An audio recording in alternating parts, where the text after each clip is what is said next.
Bonjour, j'aimerais avoir quelques conseils pour avoir une bonne hygiène dans ma cuisine. Merci. Chaque année, en France, un tiers des intoxications alimentaires déclarées surviennent au domicile. Pour limiter les risques, il existe quelques gestes simples à respecter. Des aliments mal conservés, pas assez cuits ou des transferts de contaminants entre aliments peuvent vous rendre malade. La première règle est donc de bien se laver les mains avec de l'eau et du savon avant et pendant la préparation des repas.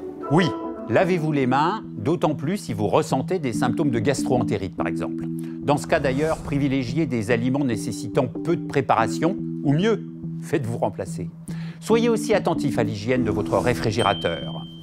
Si des aliments se répandent dans votre frigo, nettoyez-le sans tarder au détergent.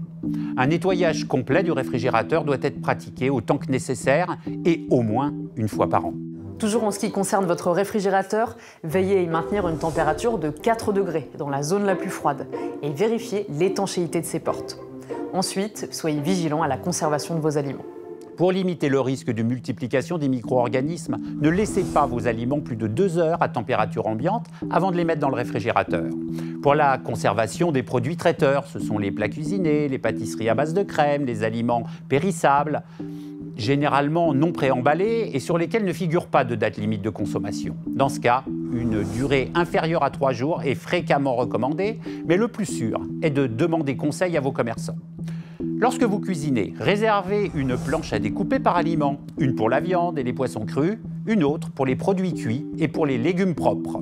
Une fois les aliments cuits, ne réutilisez pas les plats et ustensiles dont vous vous êtes servi pour les transporter crus. Un dernier conseil, pour protéger des pathogènes les jeunes enfants, les femmes enceintes ou encore les personnes immunodéprimées, faites bien cuire à cœur la viande hachée. Voilà, vous savez tout ou presque tout. Pour plus d'informations, rendez-vous sur inc-conso.fr et à très bientôt pour un nouveau Consom'Oil.